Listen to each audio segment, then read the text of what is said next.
Hi friends, welcome to my channel. ఇవాళ నేను ఒక వెరైటీతో మీ ముందుకు వచ్చానండి. అదేంటంటే ఇవాళ బిర్యానీ చేశాను.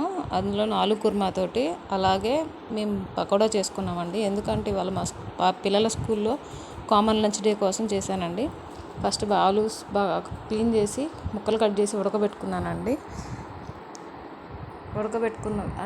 అందులో కావాల్సిన ఇంగ్రీడియంట్స్ అన్నీ ఒకసారి పెట్టాను చూడండి. ఆనియన్స్, చిల్లీ, టొమాటో, జీడిపప్పు, చెక్క, లవంగాయ, బిర్యానీ ఆకులు, దేనికి అది సపరేట్గా పెట్టానండి. అది ఆలు కుర్మాకి ప్లస్ బిర్యానీకి. కొత్తిమీర, పుదీనాకు, రైస్ కూడా క్లీన్ చేసుకొని పక్కన పెట్టుకున్నానండి ఒక half an hour before. And ఇప్పుడు వచ్చేసరికి ఆలు కుర్మా ప్రిపేర్ చేయడానికి కళాయి పెట్టానండి. అందులో కొంచెం నూనె వేసి నేను బిర్యానీ ఆకు కూడా తీసుకున్నానండి, ఫ్లేవర్ బాగుంటుందని.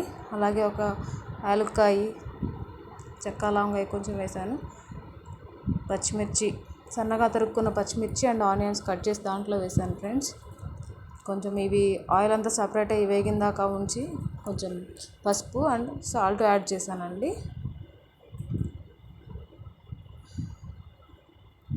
నా స్టైల్లో నేను చేశానండి. మీకు కూడా ఇది నచ్చినట్లయితే ప్లీజ్ కామెంట్ ద్వారా తెలియచేయండి. అలాగే కొంచెం అల్లం వెల్లుల్లి పేస్ట్ తీసుకున్నానండి. స్మెల్ బాగుంటుంది కదా. మామూలుగా ఏదైనా కొంచెం అల్లం వెల్లుల్లి పేస్ట్ వేస్తే ఆ ఫ్లేవర్ అనేది నాన్ వెజ్ ఫ్లేవర్ లాగా వస్తుంది కదా, అందుకని అది తీసుకున్నాను. అండ్ అలాగే చిన్న చిన్న టొమాటో ముక్కల్ని చిన్నగా కట్ చేసి దాన్ని కూడా ఒకటి యాడ్ చేసుకున్నానండి. కొంచెం కర్డ్ అంటే పెరుగు యాడ్ చేసుకున్నాను. అంటే ఆలు కుర్మా కదా, కొంచెం టేస్ట్ కోసం అని పెరుగు కూడా కొంచెం లైట్గా తీసుకున్నాను. ఫ్రెష్ పెరుగు అండి, అది పుల్లటిది కాదు, మంచి పెరుగే తీసుకున్నాను. అలాగే కొంచెం గరం మసాలా, ధనియాల పొడి యాడ్ చేశానండి. ఇవన్నీ కొంతసేపు వేగాలండి, ఎందుకంటే పచ్చివాసన పోయేంతవరకు ఆ ఫ్లేవర్ అంతా పోకుండటం కోసం మనం కొంచెంసేపు వాటిని ఫ్రై చేద్దాము. కొంచెం నేను జీడిపప్పు కూడా యాడ్ చేశానండి, ఎందుకంటే జీడిపప్పు వేస్తే బాగుంటుంది కదా, అందుకని జీడిపప్పు కూడా యాడ్ చేసుకున్నాను. మా వీడియోస్ చూస్తున్నారండి, చూస్తే కామెంట్ చేయండి. లాస్ట్లో ఇంకా నేను ఆలుతో పాటు నేను మిల్ మేకర్ ఉంటే కొంచెం మిల్ మేకర్ కూడా తీసుకున్నానండి. హాట్ వాటర్లో వాటిని పిండేసేసి వాటిని కూడా తీసుకున్నాను. రెండు కలిపితే మిక్సింగ్ బాగుంటుందని చెప్పి ఆలు అండ్ మిల్ మేకర్ యాడ్ చేశాను. ఇవి రెండు కొంచెం ఫ్రై చేసిన తర్వాత వాటర్ తీసుకున్నానండి. నేను ఒక హాఫ్ లీటర్ వరకు వాటర్ తీసుకున్నాను, ఎందుకంటే అది బాయిల్ అవ్వడానికి కొంచెం టైం పడుతుంది కాబట్టి వాటర్తో అయితే బాగుంటుందని.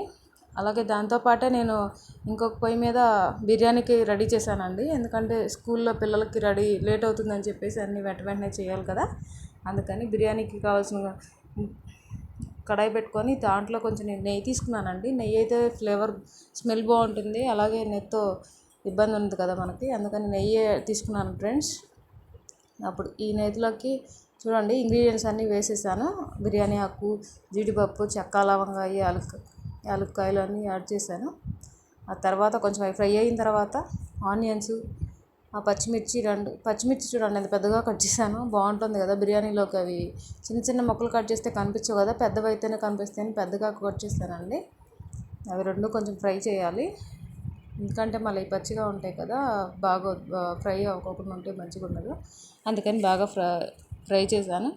ఆ తర్వాత కొంచెం అల్లం వెల్లుల్లి పేస్ట్ తీసుకున్నాను. బిర్యానీ అంటే ఆల్మోస్ట్ అల్లం వెల్లుల్లి పేస్ట్ కంపల్సరీ కాబట్టి ఆ అల్లం వెల్లుల్లి పేస్ట్ని కూడా కొంచెం ఫ్రై చేసిన తర్వాత పచ్చివాసన పోయిన తర్వాత రిమైనింగ్ అంటే క్యారెట్, టొమాటో యాడ్ చేశానండి. చూడండి అది కొంచెం కడాయి పెద్దగా లేకపోవటం వల్ల వీడియో సరిగా చేయలేకపోయాను. ఇటు పక్కన మనకు వచ్చేసరికి ఇంకా ఆలు కుర్మా కూడా రెడీ అయిపోయిందండి. ఇంకా ఫైనల్గా నేను కొత్తిమీర, పుదీనా తీసుకున్నాను. కొత్తిమీర, పుదీనాతో గార్నిష్ చేసి ఇంకా ఆఫ్ చేసుకోవచ్చండి దాన్ని, అంత అయిపోయింది అది. నెక్స్ట్ ఇప్పుడు మళ్ళీ బిర్యానీ దగ్గరికి చూద్దాం. అదిగోండి అంతా ఫ్రై అయిపోయింది. బిర్యానీ ఆకులు మొత్తం, టొమాటో అన్నీ ఫ్రై అయిన తర్వాత చూడండి నేను ఎసరు ముందు పోసుకోవట్లేదు, బియ్యం ముందు వేస్తున్నాను, ఎందుకంటే కొంచెం ఆ ఫ్లేవర్ అనేది బియ్యం ద్వారా వేస్తే మంచిదని నేను ఒక వేరే వాళ్ళు చెప్పారండి. అందువల్ల ఫస్ట్ నేను బియ్యాన్ని తీసుకున్నాను. బియ్యం కొంచెం మసాలాకి పట్టిన తర్వాత, బియ్యానికి మసాలా పట్టిన తర్వాత కొంతసేపు తర్వాత వాటర్ యాడ్ చేసుకోవాలండి. కొంతసేపు అది మూత పెట్టి పక్కన కొంతసేపు మగ్గనిద్దామండి, ఒక 5 minutes అలాగా. చూడండి అలాగా కొంచెం ఏమవుతుందంటే అది ఫ్లేవర్ బాగుంటుందంట, నాకు తెలీదు. చూడండి తర్వాత నేను వాటర్ యాడ్ చేశానండి. అది కూడా మన పాత పద్ధతిలో లాగా చెక్ చేశాను. అలాగా ఆ మెజర్మెంట్ అనేది అలాగైతేనే బాగుంటుందని తెలుస్తుంది కదా మనకి.